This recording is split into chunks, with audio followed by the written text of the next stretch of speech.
Well, like I said, happy Halloween. Last week I said I would dress up a little.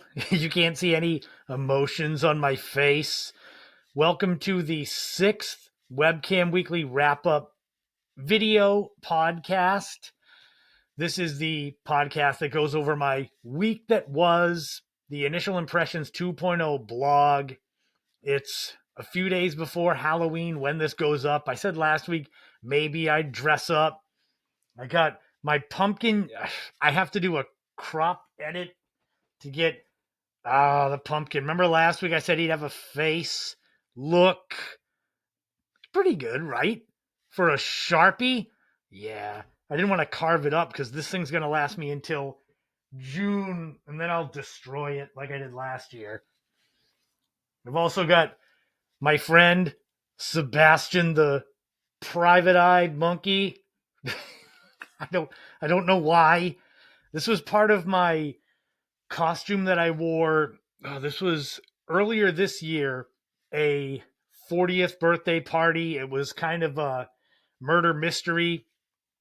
So I had this guy was like in my shirt and he would just talk to people because I'm insane. I don't drink anymore, but I used to be able to blame it on being drunk. But Sebastian, I think it's been in my closet since then, collecting dust. So I say every week I try to keep these things 20 minutes. The next time I do it will be the first. This is not going to be one of them. Although we've got to make sure for that energy. Get me going. Wait, I can't. Like I could put special effects. Oh, fine. We'll get back to that in a minute. I'm not going to stay dressed in this forever because it's a bit warm. But the way this podcast will start is the way that the blog started off. So, before I even clicked a new Word document this week to start the blog, I was having trouble with my mouse. And I'm sitting there and, clicking it and there's nothing going on. And I'm like, oh man, I had recently bought this new mouse probably a month ago because my other mouse actually broke. And so the problem was I couldn't figure out what was wrong with it until I realized that the USB connection was on a table over there. Super smart. I'm there yelling at this mouse like, you piece of crap. And then it's like, oh, I need that. So I was hoping the week would get better, and it definitely did after that. All right, so this, get out. Oh, is it more horrible with the mask off? Just leave this on. Yay, looks good like this. Oh, man. And this, God sakes. Ugh. Keep this thing PG. My shirt doesn't come off with it. All right. Ooh, and before we get going, this is a different one. No 5-hour energy. You won't sponsor me, then I'm not going to drink you on the air. You want some pumpkin? Oh, he's drinking it. In what was supposed to be a fun adventure, my weekend this past weekend started off with me going out to Race Point Beach in Provincetown to meet my friend, film producer, Frank, his friend, Brian. They were hiking the Henry David Thoreau hike, which in his book, Cape Cod, he hiked the outer beach of Cape Cod. So roughly Orleans out to Provincetown. So the plan was I would get there early, record a little bit of footage, and then record Frank and Brian coming up the beach. And it's this whole like, hey, how was the hike? And etc. That's the way it started. I was up at the beach at 11 a.m. and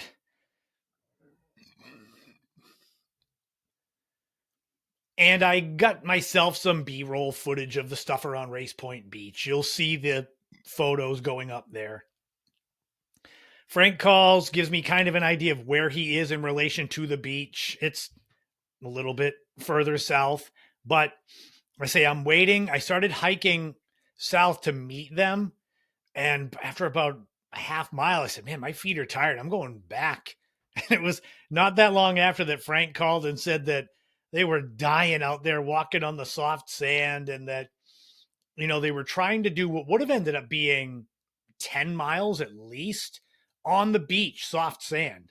They got to closer to 7. So they were like a mile south of where I was, 2 miles more to get out to Race Point Lighthouse. That was our end destination. It didn't happen. I had to go get in my car, drive, pick them up, which that was fine. We shot some footage at the beach. They were kind of sitting in my car. It's like tried to fake it like they had hiked the whole 30 plus mile Thoreau hike. What ended up happening was there were some, I guess they were tourists. And I told them that Frank and Brian had hiked the whole thing in one day and I was meeting them. Then they told them the truth. I was like, fine, you ruined my attempt to make you sound like great explorers. What ended up happening is we didn't go out for the hike to the lighthouse. So I'm sitting there at Race Point Beach with Frank and Brian. I'm like, what are we going to do then? We're already up here in Provincetown. What can we do? Frank's idea was go to St. Peter's Cemetery and pay our respects to Ruth Marie Terry, the Lady of the Dunes. For those of you that don't know my connection to the Lady of the Dunes,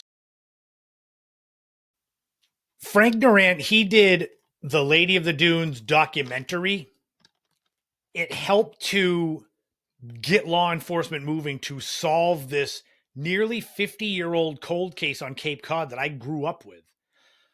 So I wrote the companion book, Searching for the Lady of the Dunes. It ends with Ruth Marie Terry being identified as the Lady of the Dunes. So we have a really deep connection to that case. So we were going to St. Peter's Cemetery. I'm driving up the road towards where her grave is, and I say to Frank, boy, there's a lot of cars here. What it turns out is, unbelievably, we showed up during the ceremony to dedicate her new headstone. And her son was there, his wife, and other people associated with the case, with the documentary. What is the craziest thing? I got to meet Ruth Marie Terry's son, and he was talking to me about my book, about the documentary. He's writing his own book about his experiences because his mother, she vanished when he was a teenager, and he didn't know what happened to her until a few years ago when she was identified as the Lady of the Dunes. So what he told us is that our showing up at this ceremony basically wrote the ending of his book for him. And I remembered telling him I was so thrilled to meet him, but as a writer, I was even more thrilled in the fact that he was getting this ending for his book. But the craziest part of all this was when her son, Lady of the Dunes, Ruth Marie Terry, her son, his wife came over. She knew Frank already, but she looked at me and kind of said, who are you? And when I introduced myself, it was like her jaw hit the floor. She went back to her car, came back with a guest book. Would you mind signing our guest book? And it turned out that our going to that event, that ceremony, was not an accident. She shows us the guest list for that event in Provincetown. Everybody on the guest list was there. Now, I say that with the fact that I didn't get an invitation. Frank didn't get an invitation. I don't know why not. Either way, we didn't get invitations. But there were our names on the guest list for this event, and we showed up. How wild is that? I told Frank after the fact, I said, that's the reason why you didn't finish the hike out to Race Point. Because he had said to me, the hike felt a lot more challenging than it did previous times he had done it. And I was kind of like, yeah, maybe we're getting older, or maybe the Lady of the Dunes made it harder so we wouldn't go out to Race Point Light and we would go to this event. Isn't it? It's insane. Like I get like the goosebumps thinking about that because I experienced it this week in real time. I couldn't believe that it had actually happened. One unfortunate event that happened from my time being out in the sun that long was I got a sunburn in late October. It's like, what kind of person gets a sunburn in October? Me. I looked kind of like this, put it there. Like, yeah, my face was kind of reddish. That pumpkin is, I don't even think you can see it because when I edit this, I try to crop out some of the peripheral stuff. So the pumpkin is back there. It's on a step and then a 3 foot tall foam roller, and it's sitting on it. And I'm betting one of these times that I take it and put it back, it's going to fall and just break. Well, it won't break. It's not like an eggshell, but I'm figuring it's going to break. The other big event of the week. So we go from Lady of the Dunes and happening to be at her ceremony for her new marker and this unbelievable experience to something far less happy. So I was getting to work one morning this week. A couple days a week I got to go in early. I'm there at like 6:30. Yeah. I'm a morning person, not an early morning person. Anyway, with the sunrise being later, I get to the parking lot. It's still dark, maybe a little bit dusk or dawn or whatever the morning one is. Anyway, I get there. I step out. It was warm this week. So it's, in the mid 50s, and I'm standing out there breathing in the fall air, and I can hear birds starting to wake up. And I'm just like, what a beautiful day. And I do this big overhead stretch, and I really get into the stretch because it feels good. And then pop, I hear and I feel a pop, and I'm instantly in pain. Like someone had shoved a ice pick under my shoulder blade on my left shoulder. So what I end up doing, I have to work the whole day training people. I can't use my left arm because it hurts to move. By the end of the day, it's just agony. So I go to my boss, Dr. Mike, is a chiropractor among a lot of other hats that he wears. But I've had an issue. I've got a shoulder that's been terrible since I landscaped and I had a subluxation, meaning this popped out and popped back in. And anyway, I have a rib that pops out back there, usually sleeping wrong. So at the end of the day, Dr. Mike's like, come on, let's go and check you out. He starts doing some basic tests and he's like, yeah, you've got a rib out. So I lay down on the table and he's like feeling around. He's got me like this so that my back is open. And he's like, oh, yeah, you got a rib out. And then he's feeling around. He's like, oh, wait, you got two. And then he's like, let me just check and be sure. And he feels up. I had 3 ribs that popped out. This was not from some superhuman strength, deadlifting 500 pounds or trying to wrestle a coyote off of a child. No, this was stretching, getting out of my car. So I'm at the point in my life that I stretch and 3 ribs just pop out of my back. It's like, geez, I never thought I'd be at this point. My birthday's coming up next week and I'll be 47. This is fairly obvious that that's, the truth. But I never thought I'd be to the point where things crack that much, like my elbows, my hips, shoulders, neck, now ribs pop out. It's like my plan is to live to be 100, but I feel like the last 40 years of that are going to be me like in a jar of dust. They're going to be wheeling me around. It'll be a jar with my head on it. Anyone else have that happen? Injuries from sneezing, stretching, putting on clothes, and the hip pops out. God sakes. Another thing I've noticed typically in afternoons when I leave work, go to my car, there are many yellow jackets on the hood, on the windshield. Now, my car does need to be washed, but it's not that dirty. What it is, where we park, there's trees in front of my car, and I think it's pollen, maybe sap, whatever else from the leaves that gets blown down onto my car. These yellow jackets, just there, it's like a feeding frenzy for them. Usually, I've seen anywhere from 8, 10, 12, just everywhere. So what I did this last time that they were there is I got a video of one using my phone, super zoomed in, and it's like something off of National Geographic, where the yellow jacket, it looks like it's cleaning my windshield, like it's licking it, which that's why I said I know my car needs to be washed, but come on, yellow jacket, it's not that bad. But it was a pretty cool video. It's with my phone, this yellow jacket. It makes me think next time that I see them, maybe I'll get more in the way of video or slow mo. Oh, that would be sweet. Those are the types of videos that go viral on TikTok just by luck. Who knows?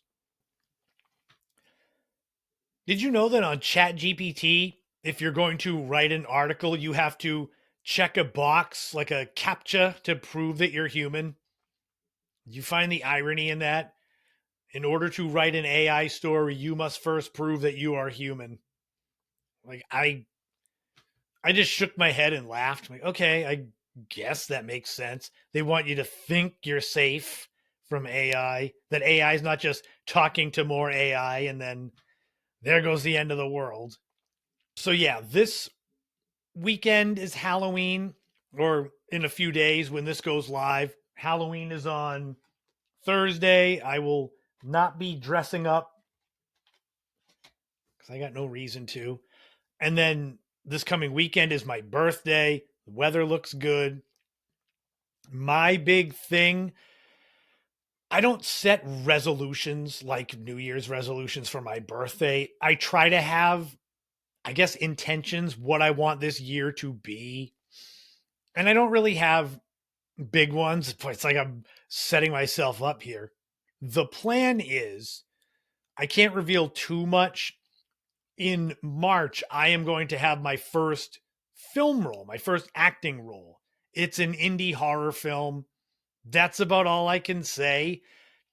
The big thing with this is I can get my Screen Actors Guild card, be a part of that SAG union, which is mind blowing.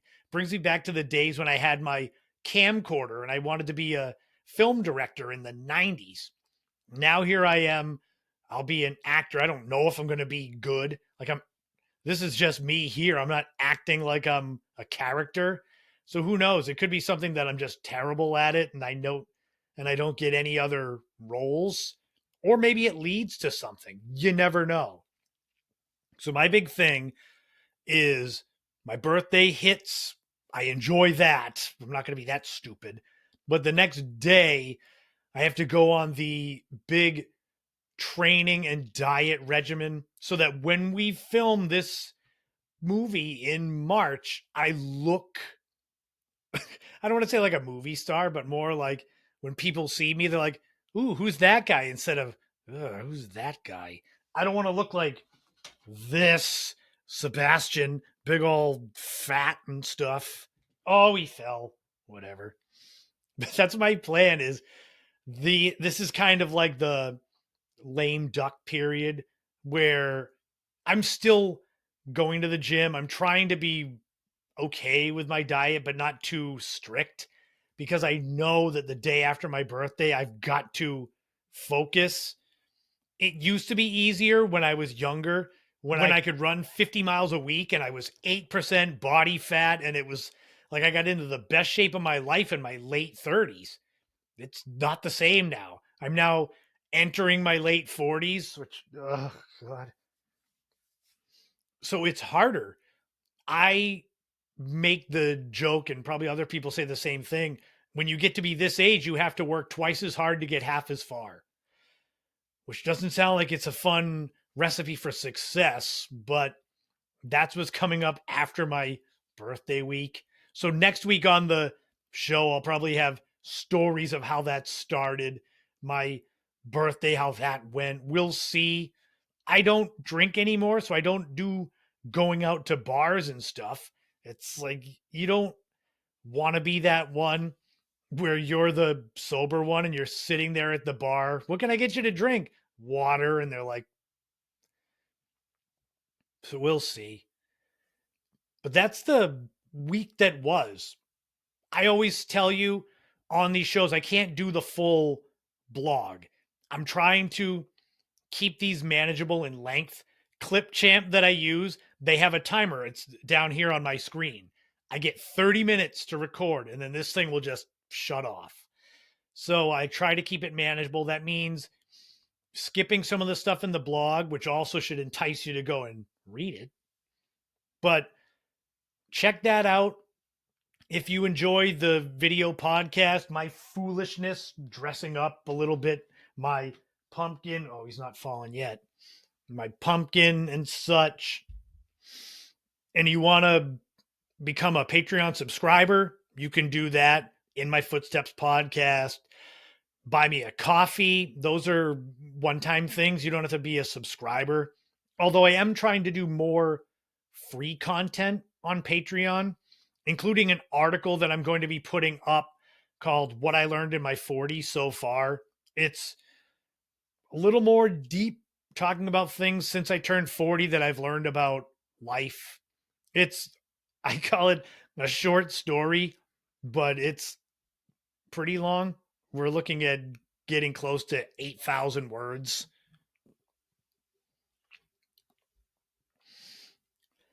But even if you don't want to become a subscriber or support me that way, listen to the audio podcast, share it, share this with people. More people that watch and listen to my stuff means I can get advertisers for the podcast. I can monetize my YouTube channel. These are things that are infinitely valuable as a creator. It means I could start doing live streams and get the super chats and such. But I hope you're enjoying the Webcam Weekly Wrap-Up. I like doing these when my week is going on and crazy stuff happens, like the Lady of the Dunes story, when that happens, or when my back explodes from stretching. I'm going through it saying, boy, this will be fun to talk about on the video podcast. So there you go. And I'll be back next week. That'll be after my birthday. I'll be a year older. I don't think I'll look a year older, just instantly super wrinkled, but you never know. Father Time's undefeated. So thank you for tuning in to the Webcam Weekly Wrap-Up. I have been Christopher Setterlin. Check out all the rest of the content. And otherwise, have a great rest of the day, week, whatever it is you've got. And I'll see you next time.